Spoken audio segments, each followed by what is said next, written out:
1 Coríntios, capítulo 1 e o versículo 28. Eu vou ler e você acompanhe na sua Bíblia. Diz a palavra de Deus: e Deus escolheu as coisas desprezíveis e as coisas vis deste mundo. E Deus escolheu as coisas que não são, ou em outras versões, aqueles que não são, para aniquilar as que são. Aleluia. Repita assim comigo: Deus escolheu as coisas que não são, para aniquilar as que são. Estamos em um congresso de missões. E quero nessa noite, de forma bem rápida e objetiva, pregar subordinado ao tema a igreja e os negligenciados. Aleluia. Repita assim comigo: a igreja, mais alto: a igreja, e os negligenciados. Quero pregar de forma bem sucinta a respeito de algumas marcas que a igreja missionária possui para alcançar as pessoas negligenciadas. Escute, deste evento missionário, antes de entrar na pregação, eu quero começar aqui desmitificando ou quebrando alguns paradigmas que atingem algumas igrejas evangélicas. Eu quero começar falando a respeito daquilo que não são missões, ou daquilo que não constitui a obra missionária. Eu quero que você entenda, amado irmão, que missão não é simplesmente uma palavra. Eu quero que você entenda que missões não pode se circunscrever apenas a um culto de um fim de semana, em apenas um dia do mês dentro da igreja. Mais ou menos assim: o primeiro domingo é a Santa Ceia, o segundo é o do congresso, ou melhor, do culto das senhoras, o terceiro culto é o culto da família, e sobrou um domingo, então será o domingo do culto de missões. Missões não é isso. Missões também não significa um congresso ou uma conferência em que na sexta o povo dá glória a Deus, em que no sábado o povo chora, em que no domingo almas aceitam Jesus, mas na segunda-feira é uma depressão espiritual e todo mundo se esquece. Vem aqui na frente, faz um voto com Deus, uma aliança, mas já na segunda-feira esfria e nem mais quer voltar para a igreja. Obra missionária não se limita a um culto na igreja. Obra missionária não pode se limitar a apenas um conclave como esse na igreja. Obra missionária tem que arder no coração de cada um de nós que servimos a Deus e adoramos a Ele. Tem algum missionário da igreja? Levante a mão que eu quero ver. Marca de uma igreja que busca os negligenciados. Primeira marca da igreja. Uma certa feita eu vi um pastor meu dizer que a igreja, olha para cá, a igreja que busca os perdidos lá fora, a primeira coisa que ela tem que fazer é se esvaziar. Deus poderoso. A primeira marca de uma igreja missionária que busca os negligenciados é que a igreja primeiro tem que se esvaziar. E eu perguntava ao pastor, se esvaziar de quê? Se esvaziar do pecado? Se esvaziar do mundanismo? E ele me dizia: não, filho, a igreja que é a igreja já se esvaziou do pecado. Aleluia. Já se esvaziou do mundanismo. E eu lhe perguntava: mas pastor, então se esvaziar de quê? Aí ele falava assim: se esvaziar dos membros dentro da igreja. Aí eu falava: pastor, não estou entendendo nada. Aí ele dizia: filho, eu vou te explicar para você entender. A igreja, para que ela encha de membros ou de salvos, primeiro tem que se esvaziar aqui dentro para alcançar as pessoas que estão lá fora, para que elas entrem dentro da igreja, serem consolidadas, discipuladas e depois enviadas para repetir o processo. Escute, irmão, a luz não nasceu para brilhar dentro da igreja. A luz que brilha aqui não faz diferença, mas quer ver a luz fazer diferença? Ela faz diferença lá fora, onde a terra, onde as almas estão caminhando para as trevas. Aleluia! Poderoso, aleluia! A igreja, ela não é um referencial geográfico de uma cidade. Onde fica a madeireira? Ela fica do lado da igreja A ou da igreja B? A igreja não pode, nem nunca foi um referencial geográfico de uma cidade. Mas a igreja, constituída por crentes lavados e remidos pelo sangue de Jesus, tem que ser um referencial da glória de Deus. Eu quero que você entenda que você estar aqui adorando é muito fácil. A adoração que você presta aqui dentro é apenas uma continuação da adoração que você já presta durante o dia.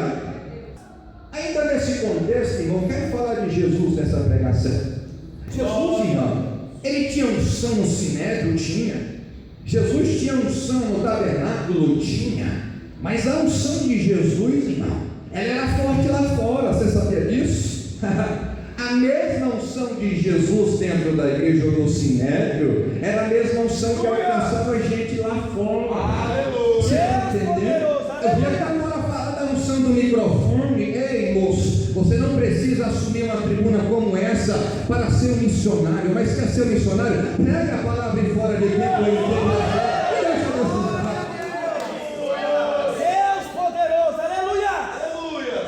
Jesus entendia tanto essa palavra e esse mistério, que ele andava quilômetros a pé, mesmo sendo Deus, para orar pela sombra de Pedro e esta ser curada.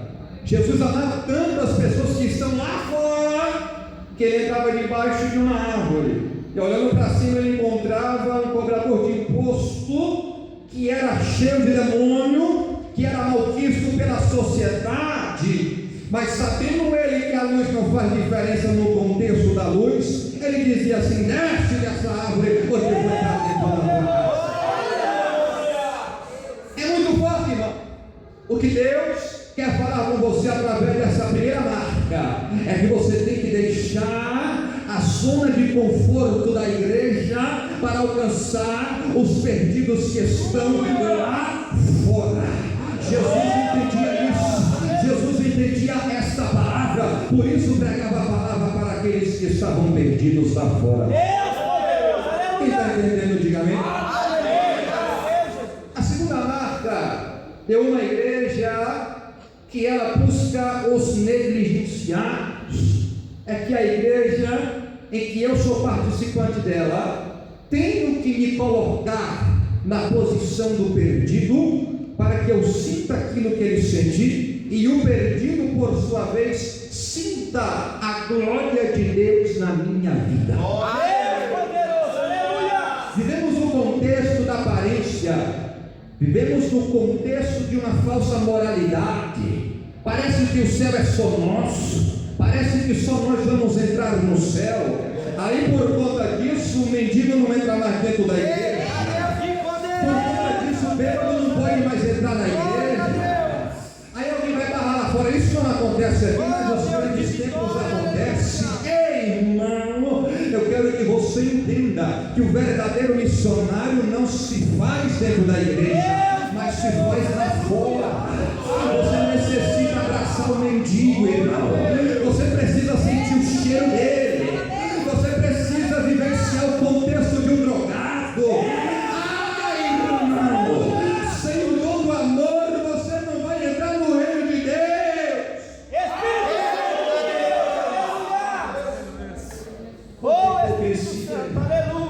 A pessoa sai da igreja dentro da filosofia: eu e minha casa serviremos ao Senhor. Muito bom, bênção de Deus. Nós seríamos os mais hipócritas se somente nós e nossa família subisse para o céu.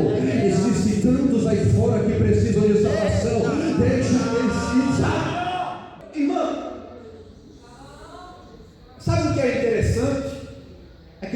uma disputa, eu falo no sentido geral, e vem quem prega mais dentro das igrejas. Por que isso? Por que existe essa disputa para ver quem canta mais? Deus poderoso. Vamos pregar um conclave um tempo desse, e no outro dia eu fui com outro amigo, encontrei lá um outro pregador. Aí eu perguntei: o que você veio fazer aqui? Aí eu vim aqui para ver se fulano de tal ainda prega. Mas não prega nada, eu coloco ele no meu bolso.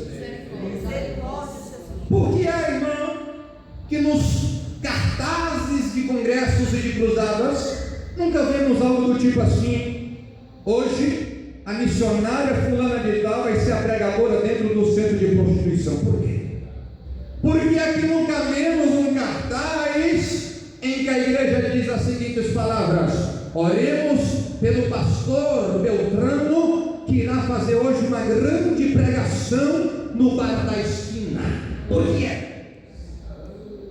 Será que a alma de um mendigo vale mais do que a alma da nossa presidenta? Será que a alma de uma prostituta vale menos do que a minha alma e a sua alma, irmão? Ou será que a alma de um usuário de droga vale menos do que a alma de um médico ou de um grande executivo que dizima 1.000 ou 10.000 reais, que todo mundo quer da paz do Senhor? É desse jeito. Ou será que nós somos puros? Ou será que nós somos tão abençoados e o sangue de Jesus é limitado só a nós outros? Aleluia. Será que Jesus morreu só por mim e por você? Aleluia. Será que o céu é só nosso? Não. A babaragapoxa, menecaia. E Jesus me trouxe hoje para te dizer: o valor de uma alma lá fora é o mesmo valor de uma alma no congresso. Preguemos para os drogados, preguemos para as prostitutas, porque Deus amou o mundo de maneira e morreu para que todo aquele que nele crê não pereça, mas tenha vida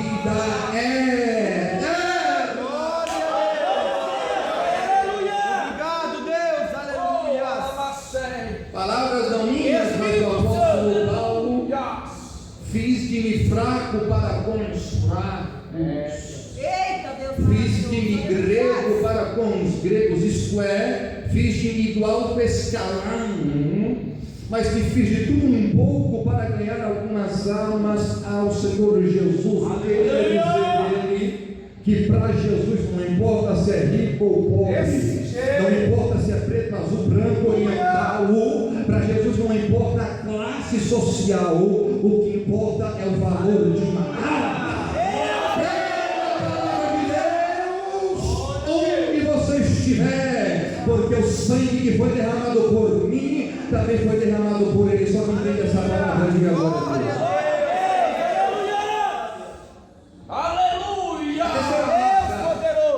A terceira marca de uma igreja missionária que se importa com os negligenciados é que ela entende que Deus está atrás de pessoas problemáticas.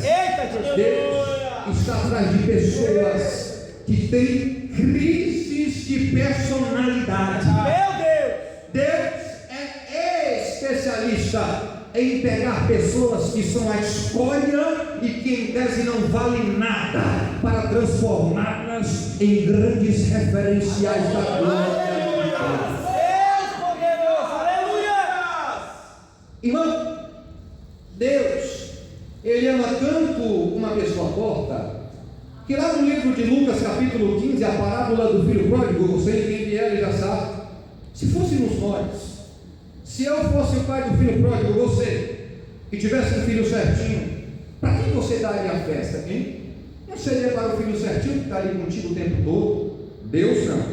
Ele olha para aquele que é torto, ele olha para aquele que é problemático, ele olha para aquele que gastou todo o dinheiro e foi se prostituir no mundo, e Deus olha para ele e dá o quê? Uma festa.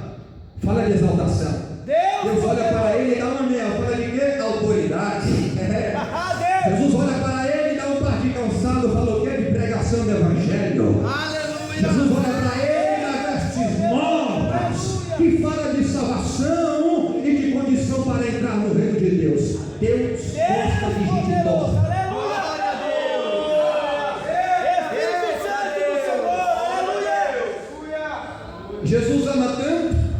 os negligenciados, que numa parábola ele diz o seguinte: trazei os ricos da cidade. Aí os ricos não vêm. Aí o que diz Jesus: não tem problema não, pega mendigo na rua. Aleluia!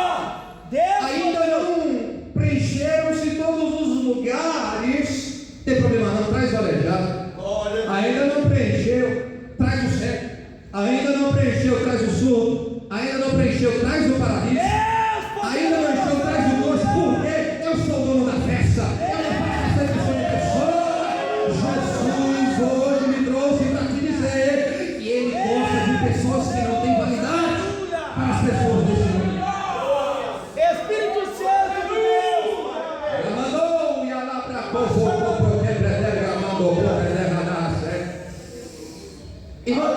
Espírito Santo, aleluia! É estratégico que o departamento de missões de qualquer igreja invista nos desviados de dentro da igreja. Aleluia! Conheço muitos que estão afastados do Evangelho por conta de sentimentos, por conta de crises, mas são essas pessoas que mais dão trabalho, que quando Deus batiza com o Espírito Santo e fogo e poder, uma vez sendo levantadas por Deus, não ninguém para elas. Quem já viu aqui, irmão? O camarada é traficante. Deus poderoso. O camarada traficava, passou a vida toda na bandidagem, entra dentro da igreja, recebe o banho do sangue de Jesus, é batizado com o Espírito Santo. No outro dia já está profetizando, sendo usado milagre e maravilha. Quem já viu? Levanta a mão. Deus poderoso. Jesus faz isso porque as pessoas que mais dão trabalho em tese são aquelas às quais mais Deus vai derramar graça e poder. Porque onde abundou o pecado, superabundou a graça de Deus. Pega a revelação, entenda assim, amada irmã, que o teu marido que ainda não aceitou Jesus, o teu filho que está nas drogas, a sociedade diz que não tem jeito, mas para Jesus tem. Jesus vai levantar ele. Jesus vai fazer um milagre. Que a Bíblia pega mais. Priscila e Áquila eram um casal. Escute, quem era Priscila e Áquila antes de encontrar o apóstolo Paulo? Era um casal humilde, construtor de tendas. Era um casal conflituoso, diz Flávio José. Um outro historiador chamado Jerônimo vai dizer que era um casal que tinha conflito de interesse. Um era judeu, o outro não era grego. Estavam em constantes brigas e dificuldades. Mas quando o apóstolo Paulo olha para o casal que tem problema, negligenciado por uma revelação, ele encontra ali um casal que seria um dispositivo da glória de Deus naquela cidade. Para quem gosta de Bíblia, irmão, Deus, através do apóstolo Paulo, levanta esse casal. E esse casal na igreja de Corinto passa a ser o casal que é mais usado por Deus. Tanto é que durante um ano e meio recebe o apóstolo Paulo e depois Timóteo, e durante um ano e meio fazem a obra de Deus junto com o apóstolo Paulo. Deus poderoso. Sabe de onde é que o apóstolo Paulo escreve a carta aos Tessalonicenses? Da casa de Priscila e Áquila. Sabe para quem Paulo endereça a primeira carta de 1 Coríntios, capítulo 12 e capítulo 13, os 9 dons do Espírito e o supremo dom do amor? Para o casal Priscila e Áquila e aos crentes que estavam em Corinto. Aleluia. O casal que antes era construtor de tenda, o casal que era problemático, o casal que era negligenciado, agora em Corinto é um referencial da glória de Deus. Pega aí, vou trazer a história. Era um casal tão cheio do poder de Deus que Paulo, que agora não andava mais com Barnabé por conta de uma dificuldade, vai dizer a Bíblia, a história, que o casal cheio do poder de Deus vai junto com o apóstolo Paulo fundar a igreja mais avivada do contexto dos apóstolos, que foi a igreja de Éfeso. O que eu aprendo com isso é que tem gente que é negligenciada, é que tem gente que em tese não vale nada, mas é com elas que Deus conta. É para você essa palavra. Você chegou aqui essa noite em pecado, com pouca força, dizendo: eu não passo, eu não posso, eu não faço. Mas você pode, porque Deus pode. Você não faz, mas Deus faz. Você não realiza, mas Deus vai realizar. Só que para agora, levante a mão para agora.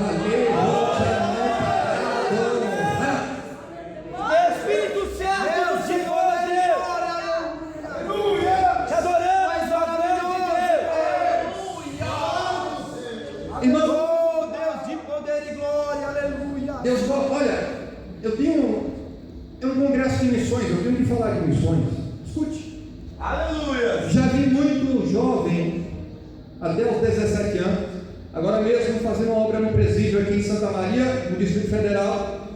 Um menino, uma criança, não é nem adolescente, 11 anos de idade. Assim que nós entramos, ele olhou para o evangelista Biratã, que era conosco, vocês conhecem, e já perguntou logo: ei, você matou quantos? Aí o evangelista falou: não matei ninguém. Aí ele falou: já matei 3. 11 anos de idade. Infelizmente, não tem gente que tem medo de homicida, de assassino, não tenha medo não. Porque a mesma pessoa que tem ousadia para pegar uma arma, para meter um roubo, na linguagem do crime, vai ser a pessoa que Deus vai levantar com ousadia do céu para pregar a palavra de Deus. Deus é especialista em salvar prostituta para pregar para a prostituta. Deus é especialista em libertar bandido para pregar para bandido. Deus é especialista em libertar a escória da sociedade para pregar para a escória da sociedade, porque diz a Bíblia aqui no versículo 28 que Ele escolheu os que não são referencial, não são bem vistos, mas estes que não são, o meu Deus vai levantar para aniquilar os que são. Só quem entende essa palavra agora, Deus. E a revelação veio a fresca do céu aqui agora, irmão. Fica ligado aí, ó. Espírito Santo, aleluia. Passou bocão, Pastor Delfino, tem alguns obreiros das igrejas, Pastor Delfino, que os obreiros são mais ou menos assim: eu sou grande, só eu que prego aqui, Pastor Delfino, só eu que canto aqui, Pastor Delfino. Aí vai passando o tempo, ele não quer mais pregar, não quer andar mais lado a lado com o pastor, não quer mais liderar na igreja. Aí, irmão, toma cuidado, viu? Porque a ferramenta não é tua, é de Deus, viu? Toma cuidado, irmão, porque você não é insubstituível. Se você não fazer a obra de Deus, Deus vai levantar aquele que não é para aniquilar aquele que é. Ou tu faz a obra de Deus, ou Deus levanta a obra para fazer no teu lugar. De certa para pregar a palavra de Deus, porque senão Deus levanta outro no teu lugar. Deus está falando com crente aqui nessa igreja. Deus está falando com crente aqui nessa igreja. Levanta e faz a obra, senão Deus vai levantar outro no teu lugar. Eu tenho que ganhar tempo, segure aí. A quarta marca da igreja missionária que se preocupa com os negligenciados é que a igreja ela é marcada com sinais, irmão. Deus poderoso. Só o irmão entendeu, deu glória a Deus. Escute, vivemos uma época em que temos muita teoria. Nas palavras de um grande pregador desse país, vivemos em uma época em que temos muito ouro e prata, mas não temos levanta e anda. Vivemos em uma época em que as pessoas estão em crise, as pessoas não sabem para onde ir, a pessoa tem câncer, não vem mais na igreja. Aí procurar um macumbeiro lá em Abadiana, Lusiana, sei lá, porque parece que ele promove milagre. E está errado, irmão. Quantos aqui já ouviram a pregação do fluxo de sangue? Levante a mão. Deus poderoso, aleluia. Abaixa a mão. Quantos já ouviram essa pregação no mínimo 3 vezes? Levanta a mão. Aleluia. Abaixa a mão. Quantos já viram uma mulher do fluxo de sangue ser curada durante essa pregação? Levante a mão. Só o Rafael ali atrás, evangelista. Por quê? Porque está faltando sinais na igreja. Mas eu tenho uma boa nova para te entregar.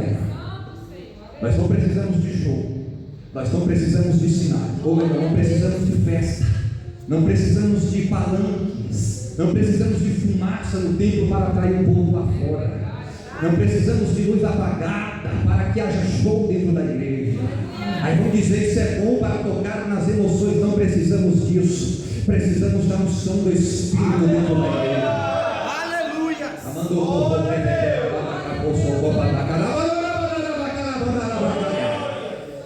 A sociedade está cansada de filosofias e de teorias do Evangelho. A A sociedade está atrás de crentes que dizem que Jesus cura, mas que manifesta a cura, de crentes que pregam prosperidade, mas vive a prosperidade, de crentes que ministram a cura, mas sejam curados. Ei, crente, viva aquilo que você prega e pregue aquilo que você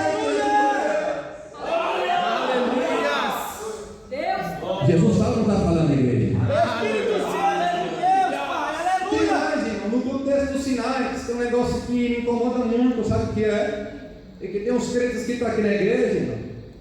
Aí termina o culto, evangelista Gleice.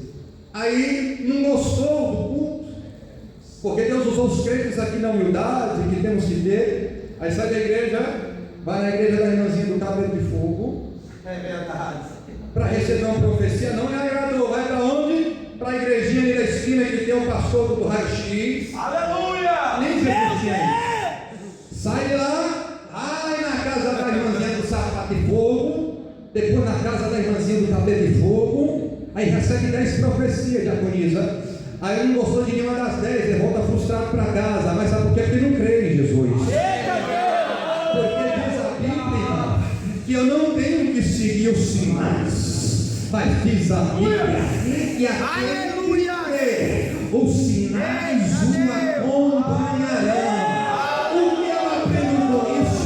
Que estes sinais seguirão a que crê. Tem dois adoradores comigo aqui que creem. Espírito Santo, alabado. Eu estive pregando na Argentina. Eu conheci a igreja do maior pregador que a Argentina já viu, Carlos Anacondia, o autor do livro Escute Aqui, Satanás, o maior teleavivalista da América Latina. E dentro dessa igreja eu escutei um testemunho e perguntando para um obreiro que predicava lá a palavra de Deus, eu perguntava a ele: obreiro Luiz, qual é a diferença? O que é que esse homem tem? Eu perguntava para ele. Eu perguntava: esse homem tem PhD? Esse homem tem muitos cursos teológicos? E ele dizia: esse homem não tem nada, ainda não tem nenhum segundo grau completo. Aí eu perguntava: então o que é que esse homem tem?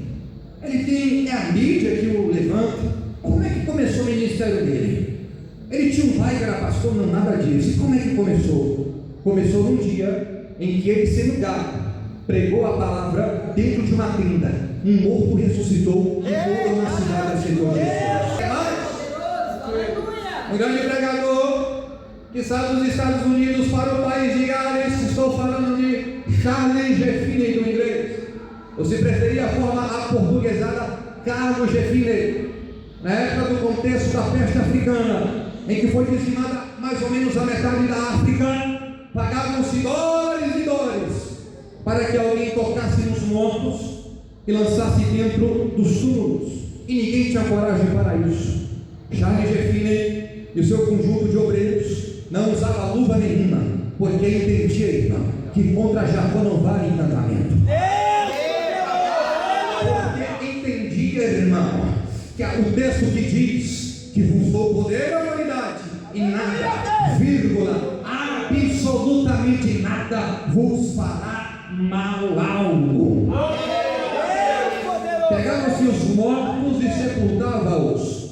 Quando não, os mortos ressuscitavam. Quando não, mais de 10 ressuscitavam. Quando não, aqueles que estavam à beira da morte eram milagrosamente curados. Eu estou falando da quarta marca, que envolve sinais. Que envolve o que, igreja? Sinais. Que envolve o que, igreja? Sinais. Só as mulheres envolvem o que, mulheres? Sinais. Só os homens envolvem o que? Sinais. Deus vai te levantar com sinais na noite. Só quem crê levanta a mão para adorar. Só quem crê levanta a mão para adorar. Aí o médico britânico, ainda não havia o país da Inglaterra, foi desafiar o profeta. Espírito Santo, aleluia. O profeta aceitou o desafio. Olha para cá, irmão. Porque a igreja não é desafiada, a igreja é que desafia o poder das trevas. Aí de repente o médico chegou e falou assim: eu quero ver se acontece mesmo, com dados empíricos e científicos. E Charles G. Finney falava: pois então façamos o desafio. Aí dizia Charles G. Finney: se Deus produziu milagre, tu vai ter que aceitar Jesus. Aí ele falava, eu aceito. E Charles Jeffrey dizia, mas se Deus não realizar porque eu creio nele, eu rasgo minha Bíblia e nunca mais prego a palavra. Aí o médico ateu dizia, pois tu vai ter que rasgar a palavra, viu, porque eu nunca vi milagre. Charles Jeffrey pegava o sangue de um homem que habitava a peste africana e colocava no microscópio. Quando o microscópio batia no sangue, lá estava a célula morta, sabe? Os componentes das células mortas. Quando Charles Jeffrey pegava o sangue, colocava nas suas mãos, apenas levantava o céu e dizia, Senhor, a tua palavra diz que pelas mãos de Paulo o Senhor fazia milagres extraordinários, Senhor. Portanto, mata o vírus da peste, mata a bactéria da peste. E Jesus, para que eu ganhe essa alma que é negligenciada, Jesus, traz vida à célula e traz vida ao sangue. Quando pegava o sangue da e colocava o sangue no microscópio, o médico começava a dizer, eu não estou entendendo, o sangue está vivo, as células estão vivas. Aleluia! É tempo, irmão, de vermos milagres acontecer na igreja. É tempo de vermos milagres acontecer no contexto da igreja. Os negligenciados precisam de palavra, precisam, mas os sinais acompanharão aquele que crê. Quem pode adorar a Deus? Quem pode adorar a Deus? A quinta marca da igreja missionária que se preocupa com os negligenciados é que Deus, no contexto da igreja, irmão, não precisa de mais nada a não ser a sua vida. Aleluia, Deus!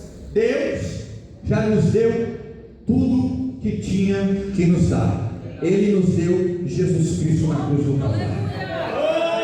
Jesus Cristo já nos deu tudo aquilo que tinha que nos dar. Ele deu o seu sangue no Calvário. Tudo que Deus necessita de você é a sua própria vida. Olha para cá, irmão. Olha para cá, irmão. Olha para cá. Eu quero olhar nos seus olhos. Deus não precisa do seu diploma. Deus não precisa do teu conhecimento científico. Deus não precisa do seu dízimo alto. Deus não precisa do teu status quo. Deus não precisa do teu paletó e não precisa da tua gravata. Deus só precisa da sua vida. Deus de poder, aleluia! Só quem crê em milagre forte, diga glória a Deus. Escute, aproximadamente 8 anos atrás, nós estávamos orando, eu e o Sala, e orando com alguns pregadores, orando com alguns profetas, missionários, como são os irmãos. Deus levantou um dos tais em profecia, e ele dizia, Deus, ou melhor falando, Deus dizia que estava envergonhando um espírito chamado morte. E quando Deus falava isso em profecia para mim, eu via como que uma capa preta, um espírito segurando uma caveira nas suas mãos, e da região da boca da caveira pingava sangue no chão. Eu não sei te explicar como, mas eu sabia que o sangue era quente, eu sabia que o sangue era muito vermelho, eu sentia isso. E quando eu orava, eu falava assim, Jesus, eu repreendo o principado, eu repreendo a potestade, eu repreendo o espírito da morte, ponto final. Saímos de onde estávamos em direção a esta samambaia. Eu estava entrando numa rua, e de longe eu via um homem descendo, e eu via mais ou menos 7 adolescentes subindo. E quando esses adolescentes subiam, eu entrei na quadra, e eu escutei mais ou menos 13 tiros sendo disparados. Na época eu era da Polícia Federal, e entendia que era uma pistola 13 tiros sendo deflagrada sobre ali aquele homem. Quando aconteceu aquilo, o Senhor instantaneamente me pegou ali do carro e eu saí correndo em direção à zona dos tiros. E quando lá cheguei, eu encontrei um moço estendido no chão, buraco de bala no peito, buraco de bala no peito desse lado, buraco de bala na coxa, buraco de bala também na perna. E quando eu cheguei diante daquele moço, não havia ninguém, olhe para cá, não havia ninguém. E olhei para ele, e quando eu fui chegando 3 metros perto dele, o Espírito do Senhor se apoderou de mim, e em profecia Deus falava com ele: eu não tinha te falado que se você se desviasse da minha casa, o diabo iria tirar a tua vida? E aí, quando cessou a atividade profética, eu peguei aquele homem que estava morrendo, coloquei a minha mão debaixo da cabeça dele e falei assim: você quer reconciliar com Jesus? Ele foi tentar falar assim, engolfou sangue da boca para fora. E eu vi que ele não queria conseguir orar. Eu falei assim: olha, se você concordar com a minha oração, na tua mente você vai repetir as palavras e vai piscar. Eu dizia assim: Senhor Jesus, e ele: Senhor Jesus, e eu dizia: me renova, me perdoa meus pecados, etc. Quando foi no final da oração, eu falei assim: me prepara para ir para o céu. E aí aquele moço, nos últimos movimentos, golfando sangue para fora, aquele suor gelado por conta da hemorragia no rosto dele, lembra ainda hoje, ele começou a dizer: não quero ir para o céu ainda não, tenho que fazer ainda alguma coisa, usa minha vida, pastor. Aí, pensa que não, eu vi alguns bandidos descendo e etc. Eu falei: eu que vou ficar aqui para ir para a DP e prestar declaração para o delegado, vou embora. E quando eu fui saindo, a voz do Espírito, quem crê que Deus ainda fala comigo? A voz do Espírito veio dentro do meu ouvido e disse Deus assim para mim: meu servo, ainda não terminei a obra que eu havia dito que iria realizar. Aleluia! Ai, mas como Deus fala, irmão, meu Deus do céu. Foi como o evangelista Maurício falou: Pedro em 5 minutos promoveu a maior pregação. Em 5 minutos 3 mil almas aceitaram a Jesus. Quando Deus falou isso comigo, eu dei a volta e fui em direção àquele moço. Eu peguei a mão debaixo da cabeça daquele homem, já estava morto. Coloquei minha mão debaixo da blusa branca dele, bermuda da Ciclone, ainda lembro hoje, irmão. E coloquei a minha mão dentro da camisa dele, cheia de sangue, e dizia assim em minha oração: Espírito da morte, tragada foi a morte, portanto em nome de Jesus, quando falamos isso, irmão, havia alguns bêbados ali perto. Foi bêbado correndo para todo lado, irmão. Pense, foi gente correndo para todo lado, porque quando eu falei isso, o defunto levou a perna esquerda e a direita para cima e deu como se fosse um espaço. Aí disse Jesus: meu servo, ainda não realizei a minha obra, clama a mim, porque o meu espírito de vida ainda pode estar dentro deste corpo. Eu botei a minha mão. Evangelista Rafael sabe que é verdade. É muito normal bala sumir do corpo de bandido dentro de prisão. E eu orei dizendo assim: Jesus, onde houver uma cápsula de bala, Jesus, que ela desapareça do ferro bubará, reconstitua, Senhor, todo o pulmão, todo o fígado, onde houver um buraco de bala, e haja milagre. E eu soprei nas narinas daquele moço e diz assim: Espírito de vida, entra dentro deste corpo, em nome de Jesus.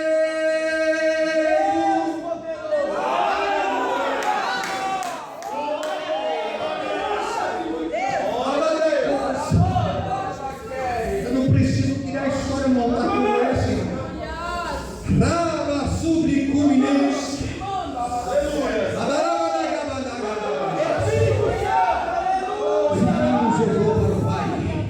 Mas as obras que eu faço fareis também. Mas digo, as obras maiores vós fareis também. O homem que estava deitado morto ficou sentado, e eu fui embora e agora ficou para Deus. Quem pode adorar? Quem pode adorar? Quem pode adorar? Quem pode adorar a Deus?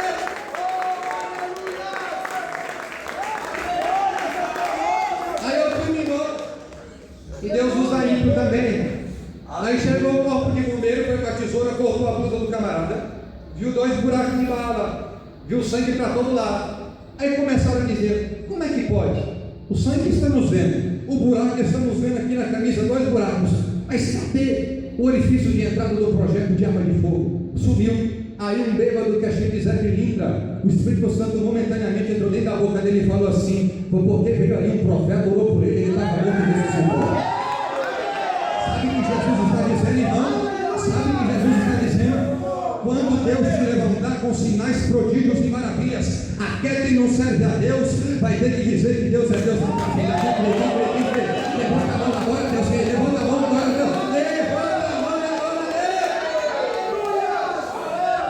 Com isso, eu quero encerrar essa pregação na noite desse dia. Olha para cá, a maturidade, é tudo em nome de discípulo, teu nome é? Tiago, tu é nome de discípulo? Ramanturi Bicumi, se é verdade que Deus está falando contigo hoje, tu quer aceitar Jesus? Tu quer aceitar Jesus? Hoje, aqui agora nesse lugar, você quer? Você quer?